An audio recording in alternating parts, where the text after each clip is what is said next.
지금부터 말씀드릴 이야기는 여러분의 인생을 완전히 바꿀 수 있습니다. 불교의 한 승려가 20년간 명상 수행을 했지만 여전히 마음의 평화를 얻지 못했습니다.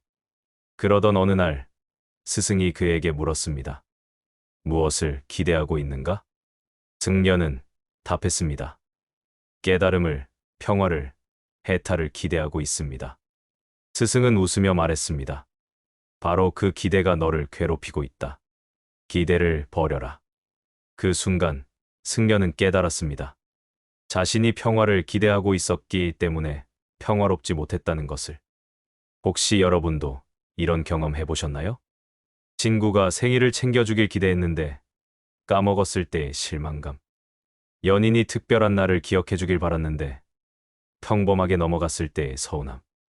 자녀가 좋은 성적을 받을 거라 기대했는데 그렇지 못했을 때의 좌절감. 오늘 우리가 탐험할 이야기는 바로 이것입니다.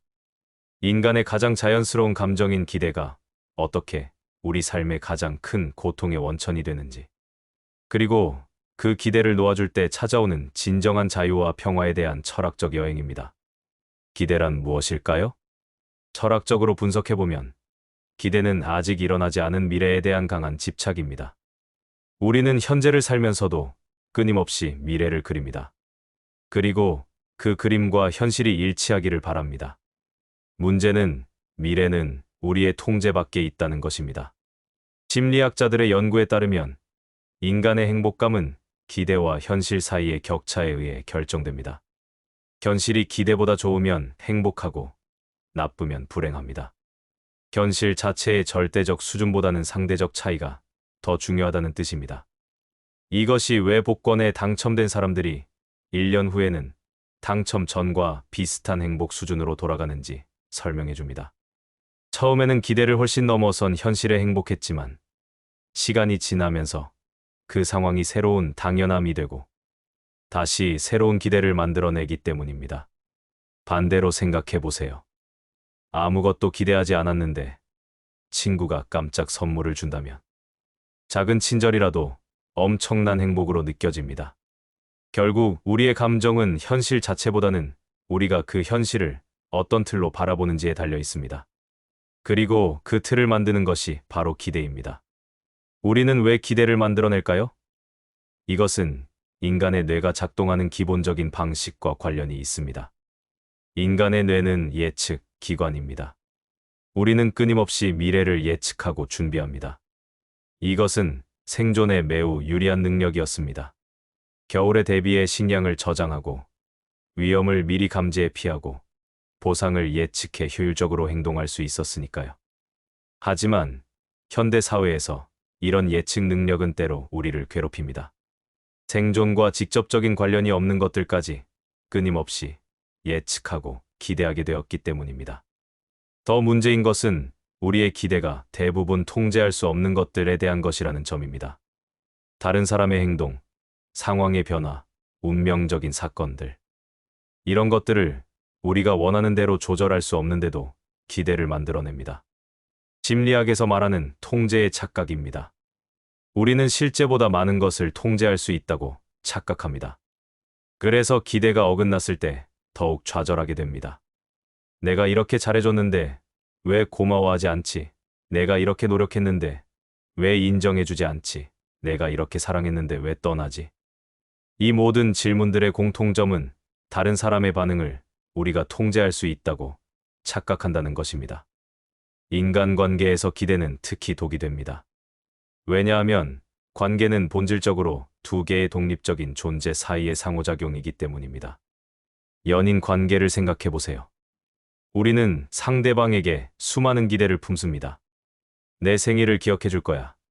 힘들 때 위로해 줄 거야. 내 취향을 이해해 줄 거야. 나를 우선순위에 놓을 거야. 이런 기대들은 대부분 합리적이고 자연스러운 것들입니다. 하지만 문제는 상대방이 우리와 다른 사람이라는 점입니다. 다른 배경, 다른 가치관, 다른 표현 방식, 다른 우선순위를 가진 독립적인 존재라는 것입니다. 더 큰 문제는 우리가 이런 기대를 상대방에게 영시적으로 표현하지 않는다는 것입니다. 우리는 상대방이 당연히 알 것이라고 가정합니다.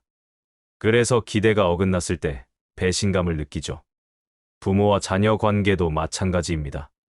부모는 자녀가 자신의 꿈을 이어받기를, 자신의 가치관을 따르기를, 자신이 가지 못한 것들을 성취하기를 기대합니다. 하지만 자녀는 부모와 다른 별개의 인격체입니다. 우정에서도 마찬가지입니다. 진짜 친구라면 이해해 줄 거야. 진짜 친구라면 도와줄 거야. 진짜 친구라면 내 편이 될 거야. 하지만 친구도 자신의 삶과 한계가 있는 독립적인 존재입니다. 기대는 관계를 조건부로 만듭니다. 내가 내 기대에 맞춰주면 사랑해줄게. 그렇지 않으면 이것은 진정한 사랑이 아니라 거래입니다. 우리의 기대는 대부분 우리 자신의 투영입니다. 우리가 상대방에게 기대하는 것들을 자세히 살펴보면 사실은 우리 자신에 대한 이야기임을 발견하게 됩니다. 예를 들어 상대방이 나를 인정해주기를 기대한다면 그것은 내가 스스로를 인정하지 못하고 있다는 신호일 수 있습니다. 상대방이 나를 사랑해주기를 기대한다면 내가 스스로를 사랑하지 못하고 있다는 증거일 수 있습니다. 철학자 에크하르트 톨레는 이를 에고의 욕구라고 설명했습니다. 에고는 끊임없이 외부의 인정과 확인을 통해 자신의 존재를 증명하려 합니다.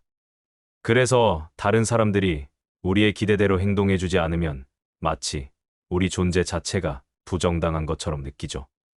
이것이 기대가 집착으로 변하는 이유입니다. 기대는 단순한 희망이 아니라 우리 자아의 생존 전략이 되어버립니다. 상대방의 반응에 따라 우리의 자존감과 정체성이 흔들리게 됩니다. 그 사람이 나를 좋아해야 내가 괜찮은 사람이야. 그 사람이 나를 인정해야 내가 가치 있는 사람이야. 그 사람이 나를 선택해야 내가 사랑받을 만한 사람이야. 하지만 진실은 이것입니다. 당신의 가치는 다른 사람의 반응에 의해 결정되지 않습니다. 당신은 이미 완전한 존재입니다. 동양 철학에서는 오래전부터 기대와 집착의 문제를 깊이 탐구해왔습니다. 불교에서는 모든 고통의 원인을 가래, 즉 갈망과 집착이라고 봅니다. 우리가 무언가를 원하고 기대하고 집착하는 순간 고통이 시작된다는 것입니다.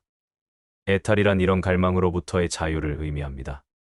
하지만 여기서 중요한 것은 아무것도 원하지 말라는 뜻이 아니라는 점입니다. 욕망 자체를 부정하는 것이 아니라 욕망에 집착하지 말라는 것입니다. 도교의 무의 개념도 비슷합니다. 무의는 아무것도 하지 않는다는 뜻이 아니라 억지로 하지 않는다는 의미입니다. 자연의 흐름에 따라 행동하되 결과에 집착하지 않는 것입니다. 이런 철학은 현대 심리학의 수용전념 치료와도 일맥상통합니다. 우리의 감정과 생각을 있는 그대로 받아들이되 그것에 휘둘리지 않는 것입니다. 중요한 것은 기대나 욕망을 완전히 없애는 것이 아니라 그것과의 관계를 바꾸는 것입니다. 기대가 생겨도 내가 지금 기대하고 있구나 하고 객관적으로 관찰할 수 있게 되면 그 기대에 조종당하지 않을 수 있습니다. 서구 철학에서도 기대와 집착의 문제를 다뤄왔습니다. 특히 스토아 철학은 이에 대한 실용적인 해답을 제시합니다. 스토아 철학의 핵심은 통제할 수 있는 것과 통제할 수 없는 것을 구분하는 것입니다. 에픽테투스는 이렇게 말했습니다. 어떤 것들은 우리 통제 안에 있고 어떤 것들은 그렇지 않다. 우리 통제 안에 있는 것은 우리의 의견, 충동, 욕구, 혐오다. 한마디로 우리 자신의 행동이다. 우리 통제 밖에 있는 것은 우리의 몸, 재산, 평판, 지위다. 한마디로 우리 자신의 행동이 아닌 모든 것이다. 이 구분을 명확히 하면 우리는 통제할 수 있는 것에만 에너지를 쏟을 수 있습니다. 다른 사람의 반응을 통제하려고 애쓰는 대신 내 행동을 통제하는 데 집중하는 것입니다. 마르쿠스 아우렐리우스는 이렇게 썼습니다. 너는 내가 통제할 수 있는 것만 통제하라. 나머지는 자연의 흐름에 맡겨라. 이것은 체념이 아닙니다. 오히려 더 효과적인 행동을 위한 전략입니다. 통제할 수 없는 것에 에너지를 낭비하지 않고 정말 중요한 것에 집중할 수 있게 되니까요. 스토아 철학자들은 또한 부정적 시각화라는 기법을 사용했습니다. 좋은 것들을 잃을 수도 있다는 가능성을 미리 생각해 보는 것입니다. 이는 비관주의가 아니라 감사의 마음을 키우고 집착을 줄이기 위한 연습입니다. 그렇다면 실제로 어떻게 기대를 놓아줄 수 있을까요? 몇 가지 실천적인 방법들을 소개해 드리겠습니다. 첫 번째, 기대 관찰하기입니다. 하루 종일 자신이 어떤 기대들을 품고 있는지 의식적으로 관찰해 보세요. 오늘 동료가 내 아이디어를 좋아할 거야. 연인이 먼저 연락할 거야. 아이가 숙제를 스스로 할 거야. 이런 작은 기대들을 하나하나 인식하는 것부터 시작입니다. 두 번째, 최고, 최악, 가장 현실적 시나리오를 생각해 보세요. 어떤 상황에 대해 기대를 가질 때 가능한 세 가지 결과를 미리 생각해 보는 것입니다. 이렇게 하면 한 가지 결과에만 집착하지 않게 됩니다. 세 번째, 과정에 집중하기입니다. 결과보다는 과정에 주의를 기울이세요. 상대방의 반응을 기대하기보다는 내가 어떻게 행동할지에 집중하세요. 인정받기를 기대하기보다는 최선을 다하는 과정 자체의 만족감을 찾으세요. 네 번째, 감사 연습하기입니다. 기대가 충족되지 않았을 때 그래도 감사할 것들을 찾아보세요. 상황이 더 나빠질 수도 있었다는 것을, 이미 가지고 있는 것들을 잊지 마세요. 다섯 번째, 상대방의 관점 이해하기입니다. 내 기대를 충족시키지 못한 상대방도 나름의 이유와 한계가 있다는 것을 인정하세요. 그들도 완벽하지 않은 인간이라는 것을 받아들이세요. 기대를 놓아준다고 해서 무관심해지는 것은 아닙니다. 오히려 더 진정한 관심과 사랑이 가능해집니다. 기대가 있는 사랑은 조건부입니다. 내가 이렇게 해주면 사랑해줄게. 하지만 기대가 없는 사랑은 무조건부입니다. 내가 어떻든 사랑해.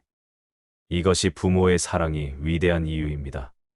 진정한 부모는 아이가 성공하든 실패하든 자신의 기대에 맞든 맞지 않든 사랑합니다. 물론 현실에서는 많은 부모들이 아이에게 기대를 품고 조건부 사랑을 하기도 합니다. 하지만 이상적인 부모의 사랑은 무조건적입니다. 연인 관계에서도 마찬가지입니다. 상대방이 내 기대에 부응하기 때문에 사랑하는 것이 아니라 그 사람 자체를 사랑하는 것입니다. 그 사람의 장점도 단점도 강함도 약함도 모두 포함해서 사랑하는 것입니다. 이런 사랑이 가능할 때 관계는 더욱 깊어집니다. 상대방도 내 기대에 부응해야 한다는 압박감에서 벗어나 더 자연스럽고 진정한 자신을 보여줄 수 있게 됩니다. 기대 없는 사랑은 자유를 줍니다. 나에게도 상대방에게도. 그리고 그 자유 속에서 진정한 친밀함이 꽃핍니다. 오늘 우리가 탐험한 기대와 집착의 문제는 인간 존재의 근본적인 특성입니다. 우리는 미래를 그리고 희망하고 기대하는 존재입니다. 이것 자체는 잘못이 아닙니다. 하지만 그 기대가 집착이 될 때 우리의 행복과 평화를 해치게 됩니다. 기대가 충족되지 않을 때마다 좌절하고 분노하고 실망하게 됩니다. 그리고 그 감정들이 우리의 관계를 도구로 만들어갑니다. 진정한 지혜는 기대를 완전히 없애는 것이 아니라 기대와 건강한 거리를 유지하는 것입니다. 기망은 가지되 집착하지 않는 것. 원하는 것은 있되 그것에 매달리지 않는 것. 사랑은 하되 조건을 달지 않는 것. 기대를 놓아줄 때 놀라운 일들이 일어납니다. 첫째, 현재가 더 선명해집니다. 미래에 대한 걱정이나 기대에 사로잡혀 있을 때는 현재를 온전히 경험하지 못합니다. 기대를 놓아주면 지금 이 순간의 아름다움을 발견할 수 있습니다. 둘째, 관계가 더 자유로워집니다. 상대방에게 무언가를 요구하지 않게 되면 그들도 더 편안하게 자신을 드러낼 수 있습니다. 그리고 그 자연스러운 모습이 더 아름답다는 것을 발견하게 됩니다. 셋째, 감사할 일들이 많아집니다. 기대가 있을 때는 그것보다 못한 것들에 실망합니다. 하지만 기대가 없을 때는 작은 친절, 작은 관심, 작은 사랑도 모두 선물처럼 느껴집니다. 넷째, 진정한 자유를 경험합니다. 다른 사람의 반응에 내 감정이 좌우되지 않게 됩니다. 내 행복이 내 손 안에 있다는 것을 깨닫게 됩니다. 다섯째, 역설적이게도 더 많은 것을 받게 됩니다. 기대하지 않을 때 사람들은 오히려 더 많은 사랑과 관심을 보여주곤 합니다. 압박이 없을 때 사람들은 더 자발적으로 베풀게 됩니다. 기억하세요. 평화는 모든 것이 내 뜻대로 될 때 오는 것이 아닙니다. 모든 것이 내 뜻대로 되지 않아도 괜찮다는 것을 받아들일 때 옵니다. 행복은 내가 원하는 모든 것을 얻을 때 오는 것이 아닙니다. 내가 이미 가진 것들의 소중함을 깨달을 때, 그리고 아직 가지지 못한 것들에 대해서도 평온한 마음을 유지할 수 있을 때 옵니다. 오늘부터 작은 실험을 해보세요. 하루 종일 어떤 기대도 하지 말아보는 것입니다. 그냥 주어지는 대로 받아들이고 일어나는 일들을 그저 경험해보세요. 상대방이 어떻게 반응할지 예측하지 말고 그냥 내가 할 말을 하고 할 일을 하세요. 결과는 결과대로 받아들이고요. 그 하루 끝에 여러분은 놀라운 평화를 경험하게 될 것입니다. 그리고 그 평화가 바로 여러분이 그토록 찾고 있었던 것임을 깨닫게 될 것입니다. 기대를 놓아주세요. 그러면 진정한 삶이 시작됩니다. 오늘 이야기가 당신에게 작은 깨달음이라도 전할 수 있었기를 바랍니다. 이처럼 깊은 심리적, 철학적 통찰을 통해 당신의 삶을 변화시키는 이야기는 계속될 것입니다. 만약 오늘 영상이 도움이 되셨다면 좋아요를 눌러주시고 채널을 구독해주세요. 여러분의 관심이 저희가 더 좋은 콘텐츠를 만드는 큰 힘이 됩니다. 또한 이 영상에 대한 여러분의 생각을 댓글로 남겨주시면 저희에게 큰 영감과 소중한 의견이 될 것입니다. 다음 영상에서 다시 만나겠습니다. 감사합니다.